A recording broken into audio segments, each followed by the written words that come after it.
Good morning students. आज का जो टॉपिक है हमारा वो है वाटर पोल्यूशन कंट्रोल।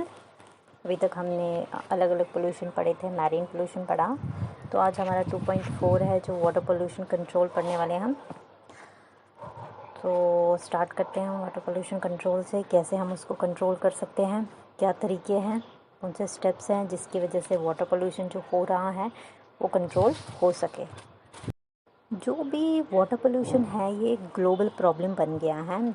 जितना भी एक्वेटिक इकोसिस्टम है इस टाइम काफ़ी प्रॉब्लम फेस कर रहा है, क्योंकि काफ़ी प्रॉब्लम्स हैं, हेल्थ रिलेटेड बहुत इश्यूज़ हो रहे हैं पानी की वजह से।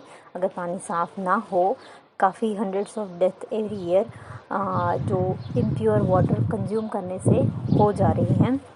तो ये सिर्फ हमको ही नहीं, एक्वेटिक जो फ्लोरा एंड फौना है उसको भी ये काफ़ी अफेक्ट करता है। तो कुछ एसेंशियल मतलब स्टेप्स हम ले सकते हैं जिसकी वजह से कंट्रोल में रह सकता है वाटर पोल्यूशन।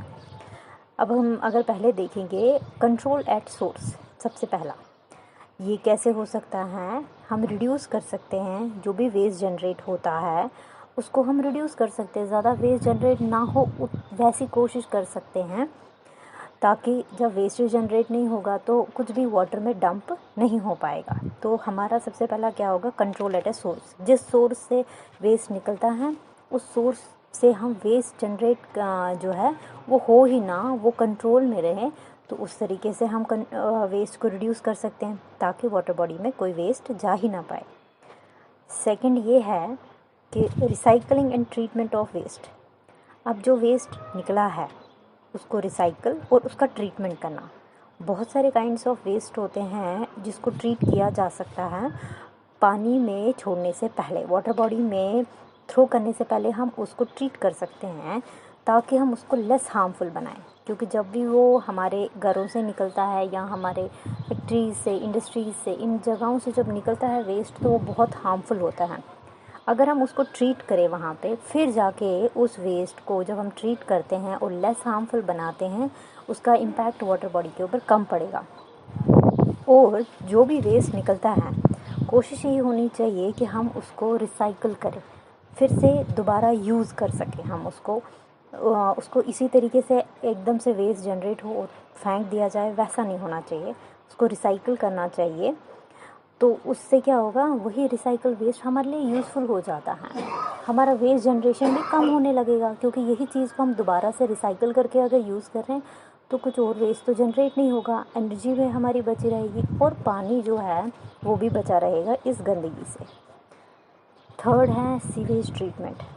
सीवेज जो होता है, जैसे मैंने आपको पहले ही बोला, डोमेस्टिक जो भी ये हमारी कम्युनिटी से डोमेस्टिक वेस्ट निकलता है या हमारी इंडस्ट्री से, फैक्ट्री से जितना भी लिक्विड वेस्ट निकलता है, या मतलब जो भी आपको मैं बताया था आज तक सीवेज का, ये जो है इसकी ट्रीटमेंट करनी है। इसको एकदम से डिस्चार्ज नहीं करना है वाटर बॉडी में। एकदम से घर से निकला गंदा पानी, जैसे वॉशरूम से निकलता है, जैसे हमारे किचन से निकलता है साबुन का पानी, ये सारा वेस्ट सीधा से वाटर बॉडी में नहीं जाना चाहिए। ये किसी ऐसे प्लांट तक पहुंचना चाहिए, वहाँ पे इसका पूरा ट्रीटमेंट होना चाहिए before discharging to the water bodies. उस तरीके से हमारी जो वाटर पोल्यूशन है वो रुक सकता है। फोर्थ वन है judicious use of pesticides and fertilisers.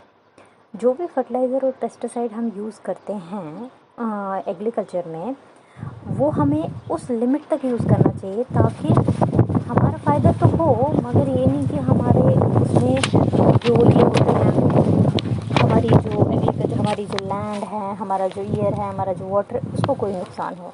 तो इस तरीके से हम हैफाजर्डली या अपनी मनमर्जी से ना यूज़ करें। उसके ऊपर गवर्नमेंट का कंट्रोल होना चाहिए कि जो भी पेस्टिसाइड और फर्टिलाइज़र यूज़ करे उसमें अवॉइड करना चाहिए केमिकल्स नहीं हो, वो थोड़ा नेचुरल हो, ऑर्गेनिक पेस्टिसाइड्स और फर्टिलाइज़र हो वो, और थोड़ा लिमिट में यूज़ करना है, ताकि कल को जो भी ये रन ऑफ जाता है, जब मतलब ये pesticide through soil erosion, wind erosion, ये वहाँ तक पहुँचता है हमारे वाटर बॉडीज़ तक, फिर ये वहाँ पे इतना ज़्यादा हार्म न कर पाए। तो इसलिए जुडिशियल यूज़ करना है, ना कि हैफाजर्ड यूज़ करना है। बायो फर्टिलाइज़र्स और जो बायो पेस्टिसाइड्स हैं इनको प्रमोट करना है।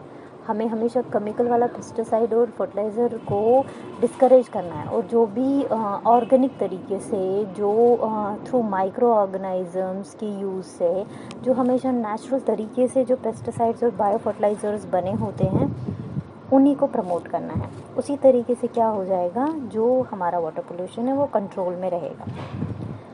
5th वन है strict implementation of laws and acts. जितने भी लॉज और एक्ट्स बनाए गए हैं ताकि पोल्यूशन को कंट्रोल करने के लिए, जैसे वाटर पोल्यूशन एक्ट भी बनाया गया है, वो आई थिंक 1975 में बनाया है, सॉरी 1975 में नहीं, 1974 में जो वाटर पोल्यूशन कंट्रोल एक्ट बना हुआ है, वो हमारे पानी को किस तरीके से बनाया जा सके, मतलब बचाया जा सकेगा, उसके हिसाब से अगर कोई उसको पोल्यूट करता है तो वो किस तरीके से उसको पेनल्टी पड़ेगी, पनिशमेंट होगी, उस एक्ट में वो सारी चीज़ें दिखाई गई है। और पानी को किस तरीके से टेस्ट लेबॉर्ट्रीज़ में होता है, वो सारी चीज़ें उसमें बताई गई है। बट अब लॉ तो बना है, मगर उसका स्ट्रिक्ट इम्प्लीमेंटेशन होना चाहिए। लॉज बनाने से ही कुछ नहीं होगा, पर जो भी लॉ और एक्ट बना है उसका स्ट्रिक्ट इम्प्लीमेंटेशन होना चाहिए, ताकि हमारा जो वाटर है वो पोल्यूट होने से बच जाए। 6th वन है पोल्यूशन कंट्रोल बोर्ड्स। जो भी पोल्यूशन कंट्रोल बोर्ड बने हैं, अब वाटर पोल्यूशन कंट्रोल बोर्ड भी है, उसका कंसर्न यही है कि जो भी वाटर से रिलेटेड जो भी चीज़ें हैं, चाहे उस वाटर को कैसे हम प्रिवेंट कर सके, कैसे उसका पोल्यूशन कंट्रोल कर सके, इससे रिलेटेड उसका कंसर्न होता है।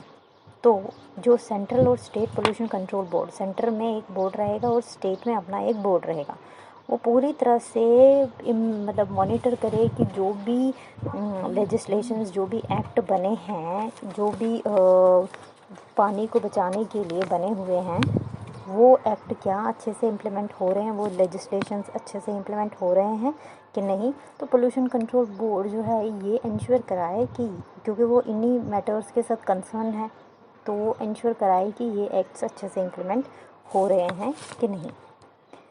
7th वन है एनवायरनमेंट इम्पैक्ट असेसमेंट, जिसको हम EIA बोलेंगे।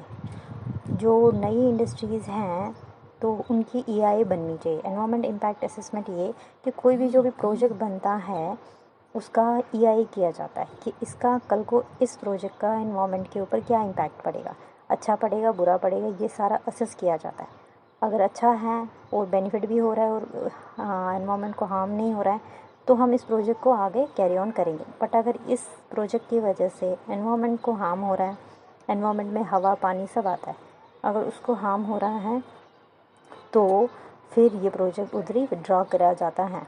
और इस एनवायरनमेंट इम्पैक्ट असेसमेंट को एनवायरनमेंटलिस्ट, साइंटिस्ट ये इंश्योर कराते हैं कि मिनिमम जो भी पोल्यूशन इस प्रोजेक्ट की वजह से हो और क्या रेमेडीज़ होंगे, किस तरीके से अल्टरनेटिव्स बिठाए जाएंगे प्रोजेक्ट में, किस तरीके से जो जनरेट होगा प्रोजेक्ट इस प्रोजेक्ट या इस प्लांट के ज़रिए जो भी वेस्ट जनरेट होगा और उसका डिस्पोज़ल किस तरीके से होगा, उसकी ट्रीटमेंट कैसे होगी, ताकि जो भी हमारे एनवायरनमेंट या पानी या किसी भी इकोसिस्टम पे इसका इफ़ेक्ट ना हो। तो एनवायरनमेंट इम्पैक्ट असेसमेंट ज़रूरी किया जाता है जो भी नई इंडस्ट्री सेटअप की जाती है, कि ये इंडस्ट्री का फ़ायदा एनवायरनमेंट को है या नहीं है, इसका कोई नुकसान तो नहीं है। वो सारी चीज़ें मॉनिटर की जाती हैं ताकि इंश्योर करा सके minimum pollution of water body. क्योंकि अब हम वाटर बॉडी की बात कर रहे हैं तो इधर पे हम वाटर बॉडी के बारे में बोलेंगे। बहुत सारे जो हमारा रिमूवल ऑफ पोल्यूटेंट्स हम कैसे कर सकते हैं, बहुत सारे जो पोल्यूटेंट्स वाटर बॉडी में हैं उसको हम रिमूव कर सकते हैं। कुछ अप्रोप्रिएट मेथड्स हैं जिसमें हम आपको बताएंगे। एड्जॉर्प्शन है, आयन एक्सचेंज है, इलेक्ट्रोडायलिसिस है, रिवर्स ऑस्मोसिस है। उसके थ्रू हम ये इन चीज़ों को ट्रीट कर सकते हैं जो भी पानी में पोल्यूशन है। तो जो सबसे पहले हम आपको बताएंगे एड्जॉर्प्शन फिनोमेना, जिसके थ्रू हम पानी में जो पोल्यूटेंट्स हैं हम उसको किस तरीके से ठीक कर सकते हैं, रिमूव कर सकते हैं। अब जो एड्जॉर्प्शन है ये एक सरफेस फिनोमेना है जिसमें एक कॉमन मैकेनिज़्म होता है, ये ऑर्गेनिक और इनऑर्गेनिक पोल्यूटेंट्स जो भी पानी में होंगे उसको रिमूव करने का। जब एक सोल्यूशन जिसके अंदर एब्जॉर्बेबल सोल्यूट होगा, जब वो ऐसे किसी सॉलिड के साथ कांटेक्ट में आएगा जो काफ़ी पोरस होगा, हाईली पोरस सरफेस स्ट्रक्चर होगा उसका, चाहे वो लिक्विड हो या चाहे वो, मतलब अगर आप देखा जाए लिक्विड और सॉलिड के बीच में एक inter molecular force of attraction होगा, जिसकी वजह से जो सॉल्यूट होगा, जो भी पानी के अंदर pollutant in the form of solute होगा, वो क्या हो जाएगा, वो इस सॉलिड जो पोरस सरफेस है इसके ऊपर डिपॉजिट हो जाएगा। ठीक है, जो सॉल्यूट है यहाँ पे एड्जॉर्प्शन प्रोसेस में, उसको हम बोलेंगे एड्जॉर्बेट। वो एक टाइप का पोल्यूटेंट है। जब हम एक ऐसा सॉलिड सब्सटेंस डाल देंगे ऐसे पानी में जो गंदा पानी होगा, तो वो सॉलिड सब्सटेंस में बहुत सारे पोर्स होंगे, और जो ये गंदगी है ऑर्गेनिक या इनऑर्गेनिक, ये उस पोर्स में फंस जाएगी। और जो ये सॉलिड है इसको हम बोलते हैं, जिसके अंदर पोर्स हैं, इसको हम बोलते हैं एड्जॉर्बेंट। और जो इस सॉलिड के पोर्स में फंसेगा, गंदगी जो फंसेगी, उसको बोलते हैं एड्जॉर्बेट। ठीक है, जो अब इस पूरी प्रोसेस को क्या बोला जाएगा कि जो ये एड्जॉर्बेट जो है, एड्जॉर्बेंट ने उसको अपने अंदर एब्जॉर्ब किया, एक्यूमुलेट किया, इस पूरी प्रोसेस को बोला जाता है एड्जॉर्प्शन। तो ये एक तरीका है जिसके थ्रू हम जो सॉल्यूट हैं, जो ऑर्गेनिक इनऑर्गेनिक पोल्यूटेंट पानी में है, उसको हम रिमूव कर सकते हैं थ्रू एड्जॉर्प्शन फिनोमेना। अब एक और है, उसको बोलते हैं आयन एक्सचेंज। आयन एक्सचेंज में क्या होता है, ये एक वाटर ट्रीटमेंट प्रोसेस है जो यूज़ किया जाता है वाटर को सॉफ्टन करने के लिए और डिमिनरलाइजेशन के लिए।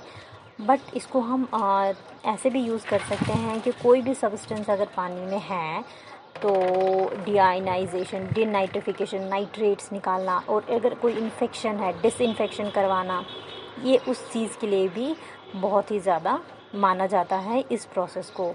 तो आयन एक्सचेंज जो है बेस्ट चॉइस है इन अ गिवन सिनेरियो। अब हम पहले देखेंगे what exactly is ion exchange. Ion exchange क्या है, ये एक स्पेसिफिक केमिकल प्रोसेस है जिसमें अनवांटेड डिसॉल्व्ड आयंस जो पानी में, जो हमें नहीं चाहिए, वो आयंस जो पानी में हैं, वेस्ट वाटर में हैं, जैसे कि नाइट्रेट है, फ्लोराइड है, सल्फेट है, आर्सेनिक है, इनको एक्सचेंज किया जाता है दूसरे आयन के साथ जिनका सेम ऐसा ही चार्ज होता है जो ये अनवांटेड वालों का चार्ज होता है। एक्चुअली अगर आप देखेंगे आयंस और एटम्स या मॉलिक्यूल्स, इनके ऊपर टोटल नंबर ऑफ इलेक्ट्रॉन्स होते हैं that are not equal to total number of protons. ठीक है, दो टाइप्स के आयंस आपने सुने होंगे, पॉजिटिवली चार्जड जिनको कैटायंस बोलते हैं, और जो होता है नेगेटिवली चार्जड जिनको आप एनायंस बोलते हैं। अब ये जो आयन एक्सचेंज है ये किस तरीके से रिमूव करती है, ये this attraction is used to remove dissolved ionic contaminants from the water. ठीक है, एक्सचेंज प्रोसेस यहाँ होती है बिटवीन ए सॉलिड, किसी एक ऐसे सॉलिड सब्सटेंस जैसे कि रेजिन, ठीक है, एंड ए लिक्विड क्योंकि पानी ले रहे हैं हम, उसी में सारा गंदगी है, उसी में सारे ऐसे अनवांटेड आयंस हैं उनके, और सॉलिड जो हम ले रहे हैं रेजिन आपने देखा होगा, मैं बताऊंगी आपको, उन दोनों के बीच में एक्सचेंज प्रोसेस होती है। मतलब जो अनवांटेड आयंस पानी में हैं वो अपने आप को उनके आयंस एक्सचेंज हो जाएंगे, जो रेजिन के पास आयंस हैं उनके बीच में एक्सचेंज हो जाएंगे क्योंकि उन दोनों के सेम चार्जेस होंगे। इस प्रोसेस में लेस डिज़ायर्ड कंपाउंड जो है वो स्वैप्ड हो जाते हैं for those that are considerably more desirable. जो चाहिए हमें वो रह जाते हैं और जो नहीं चाहिए वो एकदम से ये जो चले जाते हैं। जो डिज़ायरेबल आयंस हैं ये रेजिन मटेरियल के ऊपर होते हैं और फिर वो हमारे पानी में आ जाते हैं और वो हमारे लिए डिज़ायरेबल होते हैं। अगर अभी हम in the exchange of cations, जो हम मतलब अगर हम कैटाइंस को एक्सचेंज करते हैं ड्यूरिंग वाटर ट्रीटमेंट, तो positively charged ion that come in contact with the ion exchange resin are exchanged with the positively charged ions available in resin surface, usually sodium होता है वो, तो उस तरीके से वो एक्सचेंज हो जाते हैं। मतलब है कि जो भी कैटाइंस हैं पानी में वो अपने आप को एक्सचेंज करते हैं रेजिन के पास जो भी पॉजिटिवली चार्जड कैटाइन होगा उसके साथ, जैसे कि यूजुअली सोडियम के साथ करता है। और अगर एनाइन है वो अपने आप को एक्सचेंज करता है, उसके वो एनाइन हो गया नेगेटिव, उसके जो नेगेटिवली चार्जड एनाइन्स जो हैं पानी में वो अपने आप को एक्सचेंज करता है रेजिन के पास जो भी नेगेटिवली चार्जड एनाइंस होंगे, जिसमें हम नाइट्रेट, फ्लोराइड, सल्फेट, आर्सेनिक, ये सारे जो हैं वो रिमूव हो जाते हैं एनाइन एक्सचेंज से। कैटाइन के साथ कैटाइन एक्सचेंज से हो जाते हैं और एनाइन के साथ एनाइन एक्सचेंज से वो रिमूव हो जाते हैं। रेजिन क्या है? रेजिन मटेरियल जो है वो बोथ सॉलिड और हाईली विस्कस मटेरियल हो सकता है, but commonly refer to liquid. जो हार्ड हो सकता है डिपेंड करता है हीट के ऊपर, ठीक है, वो सेटल हो जाता है उसके बाद। टिपिकली जो ये है ये मॉडिफाइड या सिंथेटिक रेजिन जो यूज़ किए जाते हैं आजकल, तो जो इन वेस्ट वाटर ट्रीटमेंट के लिए यूज़ यही किए जाते हैं। जब हम आयन एक्सचेंज प्रोसेस करते हैं, जो रेजिन बीड्स हैं, अगर आप छोटे छोटे दाने देखेंगे फिगर में भी, तो ये अट्रैक्ट करेंगे। अगर पानी में यूरेनियम है तो यूरेनियम लोडेड रेजिन जो है फिर ट्रांसपोर्ट किया जाता है प्रोसेसिंग प्लांट में, तो वहाँ से रेजिन को सेपरेट करते हैं इस बीड्स को, ठीक है। तो ये रेजिन जो है, क्योंकि जो भी पानी में गंदगी हुई अपने साथ उसको अटैक करेगी और फिर अटैच करेगी, और उसके बाद उसको कहीं पे भी जहाँ यूज़ करना होगा वो यूज़ करेगी, नहीं तो थ्रो आउट कर सकते हैं। ये एक आयन एक्सचेंज प्रोसेस है। अब जो नेक्स्ट है हमारा वो है रिवर्स ऑस्मोसिस। रिवर्स ऑस्मोसिस पढ़ने से पहले थोड़ा सा पता होना चाहिए हमें नॉर्मल ऑस्मोसिस है क्या। नॉर्मल ऑस्मोसिस प्रोसेस में क्या होता है, जो सॉल्वेंट होता है वो नेचुरली मूव करता है एक एरिया ऑफ जहाँ पे लो सॉल्यूट कंसंट्रेशन हो सॉल्यूशन में, मतलब पानी का पोटेंशियल ज़्यादा होता है उधर, वो एक मेम्ब्रेन के थ्रू मूव करता है उस जगह जहाँ हाई सॉल्यूट कंसंट्रेशन होता है मगर वो लो वाटर पोटेंशियल होता है। ये होता है नॉर्मल ऑस्मोसिस। मगर रिवर्स ऑस्मोसिस में क्या होता है, ये भी एक वाटर प्यूरिफिकेशन प्रोसेस होता है जो पार्शली परमेबल मेम्ब्रेन के थ्रू होता है। ये यहाँ पे क्या करता है, ये सेपरेट करता है आयंस को, अनवांटेड मॉलिक्यूल्स को और बहुत सारे लार्ज पार्टिकल्स को ड्रिंकिंग वाटर से प्यूरिफाई करने का काम करता है। मगर अब ये रिवर्स ऑस्मोसिस है तो यहाँ पे प्रेशर अप्लाई करना पड़ता है, ताकि जो भी ऑस्मोटिक प्रोसेस जो हो रहा होता है वो जिस फ्लो से जाता है उसके रिवर्स में हमें चलाना है, तो इसको एक प्रेशर अप्लाई करना है।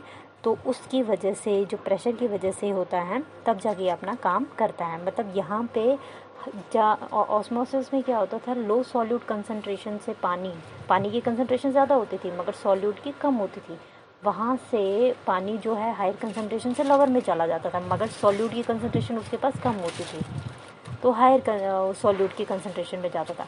मगर रिवर्स ऑस्मोसिस में हायर कंसंट्रेशन होती है सॉल्यूट की, वो वहाँ से चला जाएगा लो कंसंट्रेशन वाले सॉल्यूट में, तो बिल्कुल रिवर्स हो जाएगा ये। तो ये है रिवर्स ऑस्मोसिस। इसके थ्रू क्या हो जाता है, आयंस, अनवांटेड मॉलिक्यूल्स, बहुत सारे पार्टिकल्स जो हैं ड्रिंकिंग वाटर से सेपरेट हो जाएंगे। तो ये डायग्राम है, आप देख सकते हैं इसमें रिवर्स ऑस्मोसिस में साल्टी वाटर और फ्रेश वाटर, ये मेम्ब्रेन है, तो साल्ट मॉलिक्यूल्स जो होते हैं इस साइड से हैं, तो एकदम से जब ये साइड से आएंगे एकदम से वो वहीं रह जाएगा और यहाँ से प्यूरिफाई होकर पानी आ जाएगा। दूसरी डायग्राम में भी अगर आप देखेंगे रिवर्स ऑस्मोसिस में यहाँ प्रेशर बिल्डअप करते हैं, हायर कंटामिनेंट कंसंट्रेशन ऊपर है, बीच में सेमी परमेबल मेम्ब्रेन है और नीचे लो कंटामिनेशन कंसंट्रेशन है। ऊपर से प्रेशर करते हैं और पानी नीचे निकलने लगता है और बाकी जो सॉल्यूट होगा वो ऊपर ही रह जाएगा, वो सेमी परमेबल मेम्ब्रेन, ये जो पार्शियली मेम्ब्रेन है इसके थ्रू पार नहीं हो पाएगा। तो इस तरीके से ये रिवर्स ऑस्मोसिस में ये प्रेशर के थ्रू पानी को नीचे दबाया जाता है और वहाँ से गंदगी ऊपर ही रह जाती है। दूसरी एक और फिगर है, आप उसमें भी देख सकते हैं, यहाँ पे अनट्रीटेड वाटर है, उसमें देखिए कितनी गंदगी है, कितने सॉल्यूट है, उसको प्रेशर के थ्रू इस मेम्ब्रेन के पास कराया जाता है।